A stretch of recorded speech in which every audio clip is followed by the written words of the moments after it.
Victorian Government has announced an additional $3 million in funding to support diverse agriculture start-up businesses. It was revealed by Deputy Premier Jacinta Allan at the Bush Summit in Wodonga, where key issues affecting regional areas were discussed.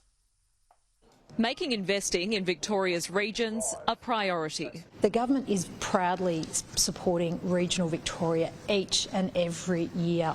We've invested something like $4.6 billion on average in every single budget, and you can see it. You can see it around regional communities. The Victoria Government has announced further funding to support agricultural startups and drive innovation, including an additional $3 million in funding for agtech support. To help support our primary producers to continue to do what they do best, which is innovate, which is to adapt and look at what are those important changes you can make on farm to continue to support an industry that supports jobs, supports communities, and also too is a big export earner for our state.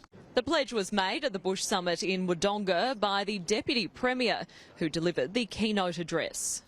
Here at the Bush Summit in Wodonga, we've heard from business owners, community leaders and key political figures who have discussed some of the big issues affecting regional and rural Victoria. Some of the main points of discussion have included housing, healthcare and also the state of regional Victoria's roads. She insists there have been no funding cuts for roads, a point National Senate leader Bridget McKenzie does not agree with. I heard that the Minister, Allan, stood up and said there hadn't been any cuts to road funding. Well, that's not my experience when I look at the Victorian budget. It's not my experience when I look at the federal budget. The duplication of the Western Highway, cut in the October federal budget. Locally here we've had projects, the Shepparton Bypass, which was going to be really catalytic for that regional community, particularly as it's such a huge transport hub. That's been cut by the federal government. Another revelation to come out of the Bush Summit was the federal government's funding of a nation-leading heavy vehicle training precinct in Wodonga.